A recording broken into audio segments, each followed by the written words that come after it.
Vraiment, le pays est en train de bouillonner à cette échéance qui permet, comme disent certains, qui donne l'occasion d'une véritable respiration démocratique. Les gens sont impatients de voir changer leurs conditions de vie, de voir changer tout ce qui les dérange dans leur vie quotidienne, dans la vie de leurs enfants, dans la vie du pays tout court. Ils aspirent à un mieux-être. Et c'est tout à fait normal et c'est tout à fait légitime que justement quand des occasions comme ça se présentent, qui offrent une possibilité d'alternance démocratique, pacifique, c'est tout à fait normal qu'effectivement il y ait cette effervescence. Voilà. Monsieur le Président, est-ce que depuis cette campagne, y a-t-il quelque chose qui vous a marqué ou qui vous a impressionné? Oui, l'engouement de la jeunesse et des femmes. Ah oui, c'est vraiment extraordinaire. On n'a pas constaté ça lors des précédents scrutins. Oui, absolument. C'est l'effervescence partout. Oui. Je ne sais pas ce qui a été le déclic pour que la femme nigérienne se sente concernée par la chose politique cette fois-ci. Quant aux enfants, n'en parlons pas. Ah oui. Est-ce parce que la situation est véritablement préoccupante? Est-ce parce que il y a une véritable envie de voir les choses évoluer? Est-ce une soif d'avoir une meilleure condition de vie? Parce que pas tout à fait satisfaisant de la situation, dans la situation actuelle. Dieu seul sait. En tout cas, il y a plusieurs interrogations, mais le constat est le même. C'est qu'effectivement, il y a un engouement, il y a un empressement, surtout une soif de changement. Justement, Monsieur le Président, pourquoi est-ce que les Nigériens doivent s'engager aujourd'hui plus que jamais pour ce changement-là, pour l'alternance? Parce que d'abord, il y a un défi qui se présente à eux. Oui, vous le savez, le Niger est l'un des pays où la pauvreté extrême est la plus aiguë. Et d'ailleurs, si vous prenez tous les autres facteurs qui touchent, disons, les besoins sociaux du citoyen, sont au rouge. L'alimentation, la santé, le logement, la scolarisation des enfants pour les familles, la retraite aussi, qui n'est pas reluisante pour ceux qui sont à ce stade-là.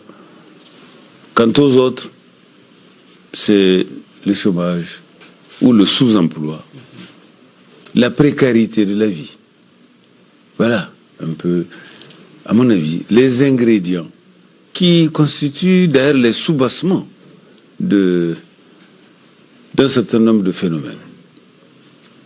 La corruption trouve un terreau à cela.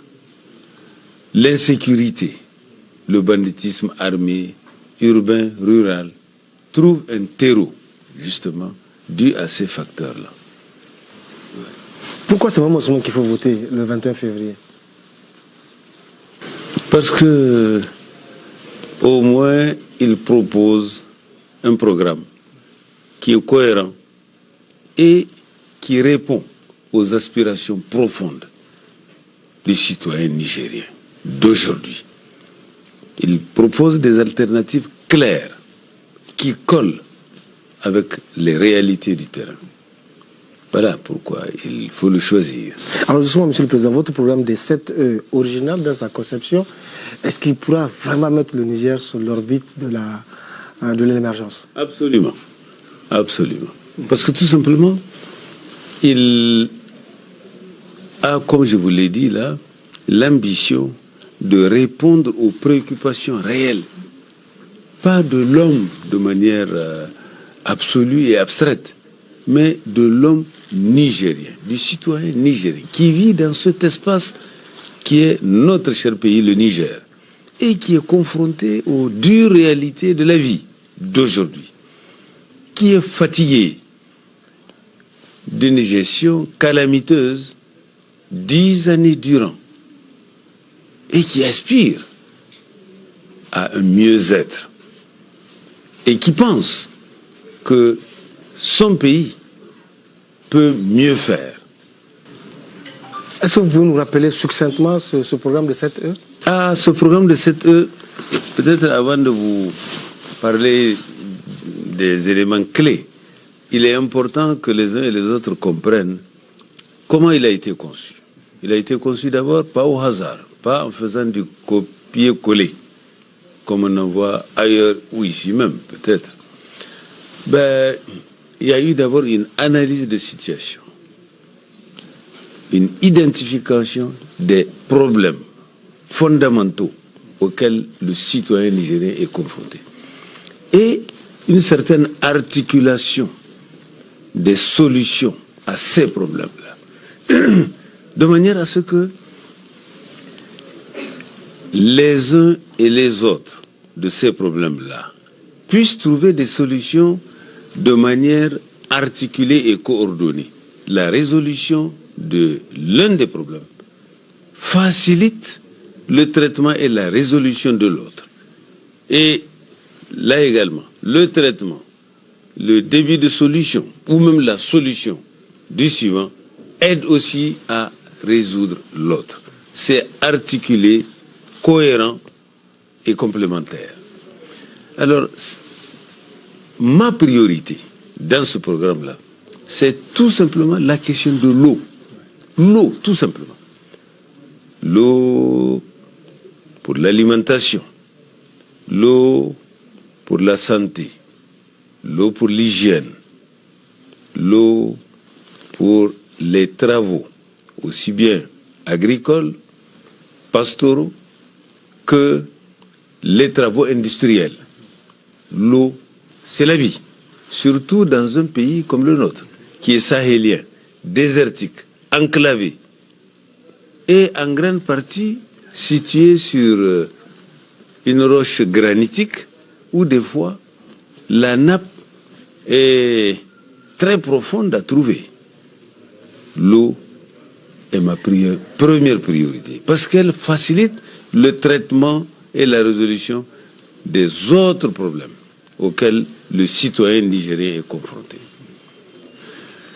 La deuxième priorité, c'est l'éducation. L'éducation, tout simplement, qui est l'élément fondamental pour tout être humain, pour, disons, comprendre son environnement, pouvoir se défendre, pouvoir relever les défis de toutes sortes. L'éducation, c'est une arme fondamentale pour l'être humain.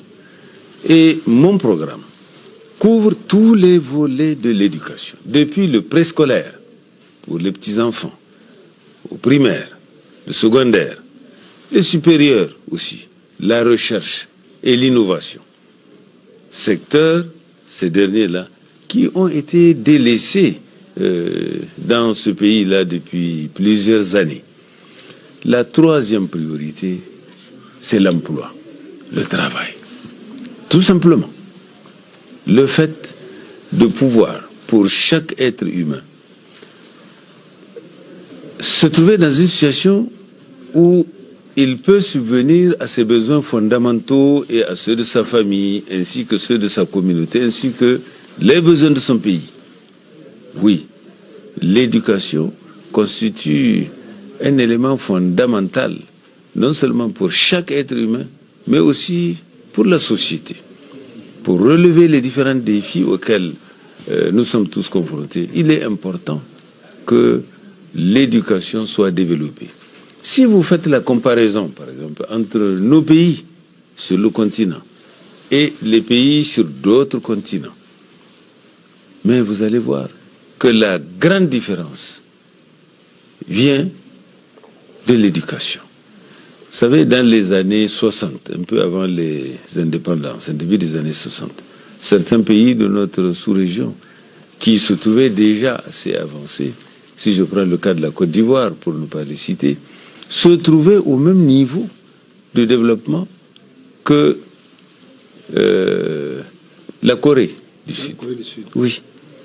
Mais aujourd'hui, si vous prenez les mêmes agrégats de ces deux pays, malgré les efforts que la Côte d'Ivoire a eu à fournir, malgré le fait que dans notre sous-région, c'est le pays qui pèse le plus, si vous prenez l'UEMOA, l'Union économique et monétaire ouest-africaine. Mais c'est le pays qui constitue un peu plus de 40% du PIB de l'ensemble de l'Union.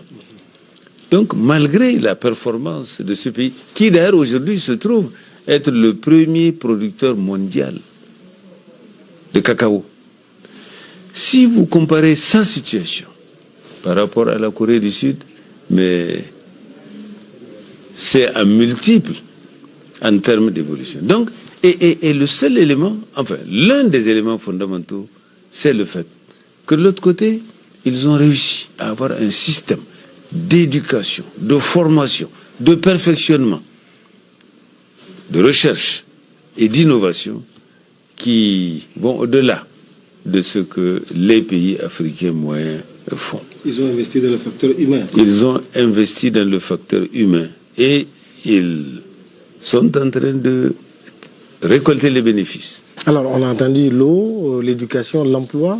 Quatrième priorité? La quatrième priorité, c'est l'environnement. Oui. Je le disais tout à l'heure, sahélien, désertique, enclavé, sécheresse, 9 mois sans pluie. L'environnement constitue aussi pour nous un véritable défi. En plus de cela, s'ajoute la problématique relativement récente du changement climatique. Vous voyez qu'un peu partout dans le monde, il y a une perturbation des saisons, du climat d'une manière générale, mais aussi de l'atmosphère. Dans d'autres pays, il est question de pluies acides. Chez nous, fort heureusement, ce phénomène n'est pas encore arrivé, mais nous ne serons pas épargnés. Donc, la question de l'environnement, aussi bien au niveau des centres urbains, nos villes, qui sont pas très propres, avec beaucoup de déchets, certains toxiques, d'autres aussi très maléfiques, que dans les campagnes, les centres ruraux, mais aussi dans nos champs, dans nos jardins. Il faut un éveil de conscience sur la nécessité de préserver l'environnement, de manière à ce que le citoyen nigérien puisse mieux vivre, mieux s'épanouir et améliorer aussi son espérance de vie. L'environnement. Ensuite, oui. Il y a l'énergie. Oui, base du développement. Vous savez que l'histoire de l'énergie a été à la base de l'évolution des sociétés depuis des siècles. Depuis la pierre taillée jusqu'au charbon, jusqu'au pétrole, jusqu'aux autres carburants, le gaz et maintenant l'atome avec l'énergie nucléaire, avec l'uranium. Nous sommes un pays qui dispose à des degrés divers de ces différentes sources d'énergie que l'homme a réussi à utiliser pour décupler ses propres efforts avec la machine, avec la technologie aussi. Nous avons le charbon, nous avons le pétrole, nous avons le soleil qui illumine notre pays au moins 9 à 10 heures par jour d'ensoleillement dans chacun des 4 coins de notre cher pays. Mais malheureusement, nous ne l'utilisons pas à bon escient. Oui, alors que la possibilité existe. La possibilité existait depuis. Rappelez-vous, notre concitoyen, dont le nom a été donné d'ailleurs à notre toute première université, le professeur Abdou Moumouni Diofo, a été le précurseur ou l'un des précurseurs de cette affaire-là, que beaucoup de gens ne comprenaient pas à un moment donné. Il a fallu d'ailleurs qu'il s'exile du Niger pour aller ailleurs, où ses compétences, ses qualités ont été reconnues n'est-ce pas? Aujourd'hui, ce n'est plus un secret pour personne que l'énergie solaire est une source d'énergie d'abord propre, facilement disponible, tant pour les questions domestiques que pour des questions à caractère industriel et autres. J'en passe maintenant les autres volets. Je pense que notre pays devrait faire en sorte que notre capacité d'utilisation de l'énergie à divers niveaux soit davantage améliorée pour faciliter la vie tout simplement. Aussi bien la vie domestique, comme je l'ai dit, la santé, il faut de l'énergie pour conserver les médicaments, il faut de l'énergie pour avoir une communication, une télécommunication. Il faut de l'énergie au niveau des champs, de manière à ce que les uns et les autres abandonnent la hilaire, le débat, pour aller dans un système de production qui soit efficace et qui soit efficient. Bref, les vertus de l'énergie ne sont pas à démontrer aujourd'hui. Après l'énergie, il y a la question des infrastructures, la question de l'équipement du pays, les routes et les autres infrastructures. Nous sommes en retard dans beaucoup de domaines. Il y a quelques semaines, j'avais été invité par les étudiants de l'université Abdou Moumouni de Niamey, mais les infrastructures universitaires sont déplorables. Oui, les étudiants sont obligés de se réveiller à 4h, 5h du matin pour aller réserver leur place là-bas dans l'amphi. Sinon, tu ne pourras pas suivre les cours, tu ne pourras pas évoluer. Nous avons besoin d'améliorer les infrastructures existantes dans un certain nombre de domaines. Il y a les routes. Mon ambition, c'est de faire en sorte que notre pays soit totalement désenclavé. La fameuse transsaharienne qui permet de joindre la Méditerranée à l'océan Atlantique. Sur le grand axe caravanier où il y a depuis des siècles des dizaines et des centaines de chameaux faisaient, n'est-ce pas, le transport et reliaient un peu les différentes communautés qui se trouvent. Et l'Est et l'Ouest, frontière du Mali, frontière du Tchad, notre route nationale numéro 1 doit, tout comme l'autre axe nord-sud, avoir un caractère autoroutier, de manière à faciliter la circulation des biens et des personnes sur l'ensemble du territoire national et à faciliter aussi, disons, le brassage, non seulement des cultures, mais aussi le brassage, disons, des produits que les uns produisent ou que les autres produisent et qui peuvent être complémentaires. Ça créera une synergie au bénéfice de l'ensemble de ce pays-là. Sans compter le brassage humain qui facilite la compréhension mutuelle entre les fils d'un même pays qui sont de communautés différentes et qui vont pouvoir davantage sociabiliser, fraterniser. Sans compter le côté industriel. Ah oui, vous avez par exemple actuellement beaucoup de localités où la production est facile. Vous savez, il y a quelques années, j'étais président de l'Assemblée nationale. J'avais créé le Parlement nigérien des jeunes. J'ai pris ces jeunes parlementaires et je les ai amenés à Agadez, jusqu'à Timia. Je ne sais pas si vous avez eu l'occasion, vous, de visiter une seule fois Timia.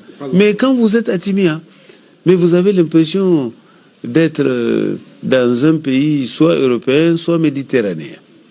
Ah oui, c'est un microclimat qui... Ils produisent des tas de produits. Mais le problème, c'est que c'est trop excentré par rapport au centre urbain. De Timia pour venir à Agadez, déjà, c'est la croix et la bannière. Et tout le reste du pays. Alors, imaginez qu'il y ait justement des infrastructures qui permettent à l'ensemble de ce pays-là des facilités de communication, de transport et d'échange. Donc c'est la fin de l'ère des routes politiques, en fait. L'autre priorité, Monsieur le Président, après donc, la justice, alors. La gouvernance, d'une manière générale, qui touche non seulement la question de la sécurité, mais aussi la question de l'accès du citoyen nigérien de manière équitable aux services publics. Nous sommes un pays républicain. Nous voulons aussi être un pays démocratique. Eh bien, les citoyens, la République, vous le savez, c'est le gouvernement de la gestion des biens qui sont communs. Res publica. Mais un État aussi démocratique, c'est-à-dire un État où la gestion de la cité se fait par le peuple, pour le peuple et avec le peuple. Avec le peuple. Alors, l'un des problèmes fondamentaux, c'est que ces grands principes ne sont pas respectés. Résultat, le citoyen se sent exclu de la chose publique. Indûment, il a droit, mais l'accès lui est refusé. Pour de multiples raisons. Ah oui, d'abord nous sommes une société qui est issue de pas très longtemps de sociétés à caractère traditionnel, j'allais dire avec des pratiques et un contexte quasi médiéval. Donc là, ces aspects de gestion de la cité ne sont pas encore totalement rentrés dans nos mœurs. Ce qui fait que nous rencontrons, d'une manière générale, des difficultés de fonctionnement républicain. Oui, celui qui est au sommet, il a l'impression que tout lui appartient à lui tout seul. Il est un empereur ou il est un monarque, etc. Et que lui, il a droit à tout, mais les autres n'ont droit à rien. Non, ce n'est plus une royauté, ce n'est plus une monarchie, c'est une république. Je vais vous donner un exemple que j'avais cité l'autre jour. Il y a un parti politique dans ce pays-là qui a voulu organiser un congrès, tout simplement. Il en a le droit. Et d'ailleurs, la loi l'oblige à le tenir dans des délais précis. Renouveler les instances, faire les congrès périodiquement, etc. etc. C'est un droit fondamental. Mais à un moment donné, ce parti-là se trouve à l'opposition. Eh bien, il a cherché des lieux publics. Palais des congrès, palais des sports, maison des jeunes et de la culture, Jadot Sekou, centre culturel Oumar Ganda. Rien n'est fait. Tout lui a été refusé. Il a cherché des espaces publics privés. À la dernière minute, des pressions, des menaces. On conduit le propriétaire à lui refuser l'accès, tout simplement, à ce lieu public payant. Il a fallu quitter la capitale pour aller à travers champs, dans un espace en brousse, pour tenir le congrès ordinaire du parti. Alors vous voyez, ce problème de refus d'accès à des biens publics a atteint un summum. Il faut être proche du monarque pour bénéficier des grâces du bon Dieu. Où est-ce qu'on va aller comme ça? L'équité, par exemple, dans ce domaine, concernant l'accès aux biens publics, doit être comprise et reconnue par tous comme étant un droit. Oui, ce n'est pas parce que il est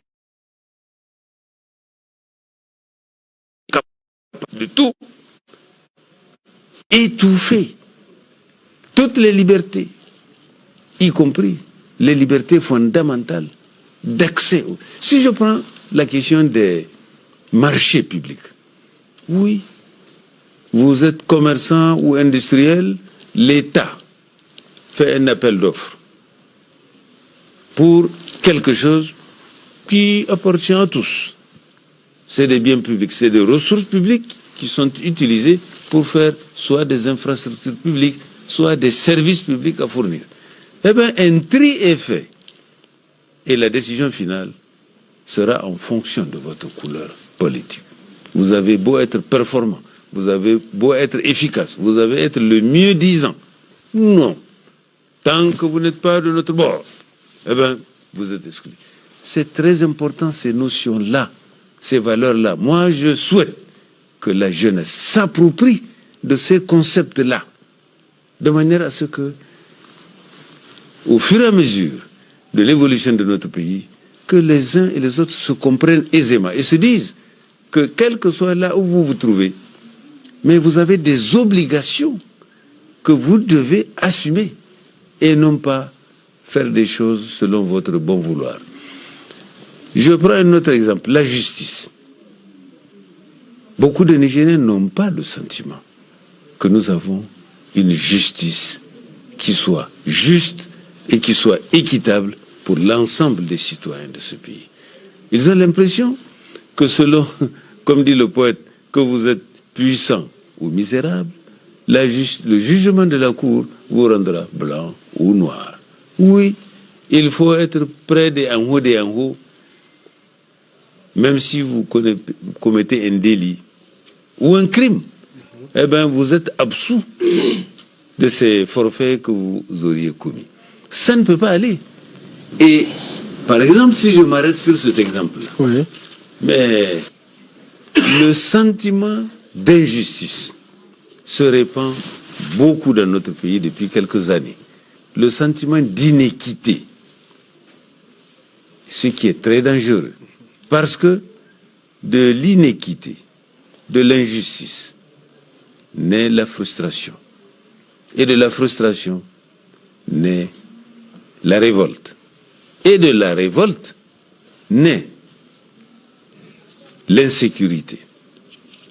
Ah oui, quelqu'un qui a l'impression qu'il a raison et qu'il est indûment privé de ses droits, mais qu'est-ce qu'il lui reste à faire? Il ne va plus croire aux droits, il ne va plus croire aux lois. Il va être sans foi ni loi. Il va se rebeller et être une source d'insécurité pour tous. Ah oui, imaginez que les jeunes qui, des fois, s'engagent dans des aventures de banditisme armé, de vol, de viol, de violence. Imaginez un instant que ces jeunes-là soient occupés, qu'ils ont un travail, ou qu'ils vont à l'école, prendre des connaissances, acquérir des connaissances qui vont leur servir. Pensez-vous qu'ils auront le temps d'aller s'engager dans des actes de banditisme ou de machin comme ça? Pensez-vous qu'ils auront le temps d'écouter des chants de sirènes qui leur font miroiter je ne sais quoi? Non. Mais le fait de se sentir brimé, privé d'un certain nombre de choses, des fois qui touchent même leurs besoins fondamentaux. Mais le gars, qu'est-ce qu'il lui reste à faire? Chercher à aller à l'aventure. Chercher à s'engager dans n'importe quelle mésaventure, mettant ainsi en péril sa propre vie, mais aussi la vie de la communauté. L'insécurité a en grande partie sa source justement dans les éléments d'injustice, d'inéquité et autres. Vous avez également la question de la corruption. Tout le monde se plaint. Je crois que nous sommes classés en très bonne place dans le classement mondial de l'indice de perception de la corruption. Mais enfin, qu'est-ce qui provoque ça? C'est ça, c'est l'injustice, c'est l'inéquité qui amène les uns et les autres soit à chercher à corrompre, soit à accepter d'être corrompus. Alors voyez-vous, l'équité au sens large couvre l'ensemble du processus de la gouvernance, de manière à ce que tous les torts, tous les travers qui constituent des blocages puissent progressivement trouver des solutions satisfaisantes. Je prends la question de l'emploi, par exemple. Savez-vous, M. Moumouni, qu'aujourd'hui, là au Niger, vous avez des gens qui ont été des travailleurs pendant toute leur jeunesse et pendant toute leur vie active et qui sont arrivés à l'âge de la retraite, qui partent à la retraite et qui touchent au bout de 3 mois 6 000 francs CFA de pension de retraite. 6 000 francs CFA aujourd'hui de pension de retraite. 6 000 francs, ça veut dire quoi? Ça veut dire que chaque mois, il n'a que 2 000 francs. Avec 2 000 francs, est-ce que même 2 000 francs par mois, est-ce que quelqu'un ici au Niger peut se nourrir décemment avec 2 000 francs? Donc, notre système de retraite, notre système de gestion de retraite doit être revu, repensé, réaménagé et adapté à nos réalités. C'est aussi un élément d'équité sociale. Parce que sinon, mais qui va chercher à travailler? Parce que si vous n'avez pas l'assurance qu'au bout d'une vie bien remplie, sagement, mais à la fin, c'est une galère que vous allez rencontrer. Ben, vous allez dire, pourquoi chercher à être un salarié, soit au niveau de l'État, soit au niveau du privé, ou être un entrepreneur qui sagement va gagner? Eh ben, je veux faire comme mon voisin ou comme mon cousin, aller à l'aventure, être aussi un bandit de grand chemin, dans des situations de gain facile, parce que vous n'avez pas d'autre alternative. Il nous faut revoir ça. Bref, M. Moumouni, oui. L'équité, dans mon programme, renferme de nombreuses préoccupations quotidiennes du citoyen nigérien devant lesquelles, des fois, on passe sans s'en rendre compte. Hélas.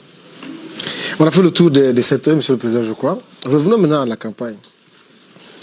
Je ne sais pas si vous, certainement que vous vous rendez compte, mais c'est que vous vivez, en tant qu'homme politique, c'est extraordinaire ce que vous vivez aujourd'hui au Niger. Hein? On a l'impression que tout le pays compte sur vous. Vous l'avez dit il y a une fois. Tous les Nigériens prennent Momo Ousmane comme leur sauveur. Pour vous, ça doit être gratifiant, non? Mais également, ça doit être très lourd en termes de responsabilité. Que tout un pays, finalement, se dise que sans vous, bon, il n'y a plus rien, finalement. C'est inédit dans une vie politique, ça. Je me suis toujours trouvé dans une situation inédite, dans tout le long de ma vie. J'ai appris certains m'avaient qualifié de Nafarkou. Dans leur entendement, ça avait une connotation soit péjorative, soit etc. Mais moi, j'ai trouvé que c'était tout à fait normal, parce que je l'ai entendu tout le long de ma vie. Et étant à l'école, ça m'arrive d'être très souvent le premier de ma classe, de ma promotion, etc. Dans la vie professionnelle également. Jusqu'à un certain temps, moi, je n'ai jamais remplacé personne à un poste précis. J'ai assez souvent, pour ne pas dire toujours, été le premier. J'ai été le premier directeur de l'informatique. C'était inédit. Beaucoup de gens ne comprenaient pas ça. Mes correspondances allaient au ministère de l'Information. On dit, ah oui, directeur de l'informatique, c'est quoi ça? C'est la direction de l'information là-bas. Non, c'était nouveau.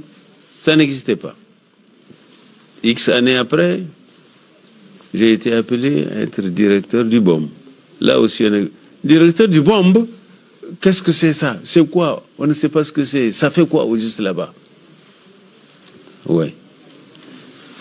Encore X années après, avec le pluralisme politique, avec des amis, on s'est retrouvés pour créer un parti politique. J'en ai été le premier président. Élu démocratiquement par mes camarades.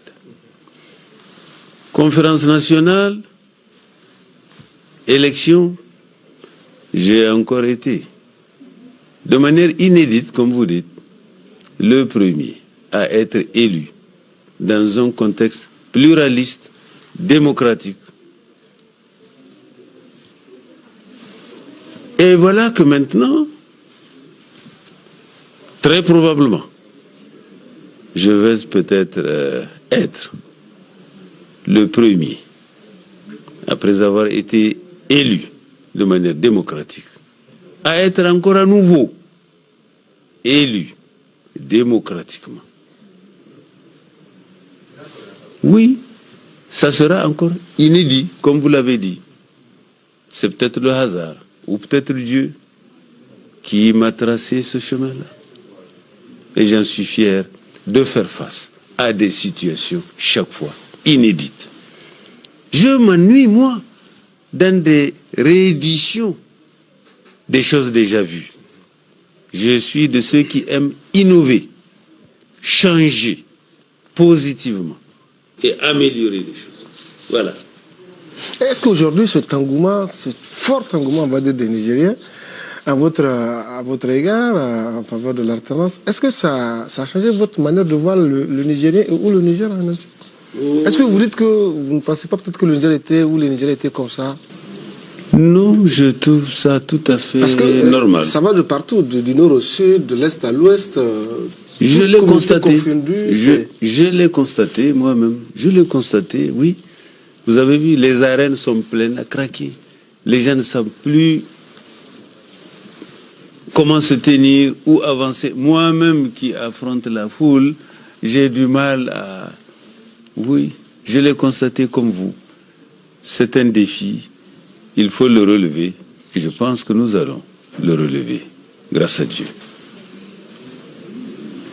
On a aussi l'impression, je reviens, vous l'avez déjà rappelé, mais je veux quand même insister, les régions du Niger étaient en compétition pour Maman Ousmane. Chacun voulait être celui qui a le plus mobilisé de militants. Chacun veut être le premier. Comme Maman Ousmane est souvent premier. Ça ne vous fait pas peser quelque chose de lourd, une responsabilité supplémentaire? Même si vous dites que vous vous ennuyez de la routine? Les responsabilités ne me font pas peur. Bien au contraire. Ça me stimule. Mais ça, c'est une responsabilité inédite. Absolument. Elles ont toujours été toutes inédites. Les responsabilités que j'ai eu à assumer.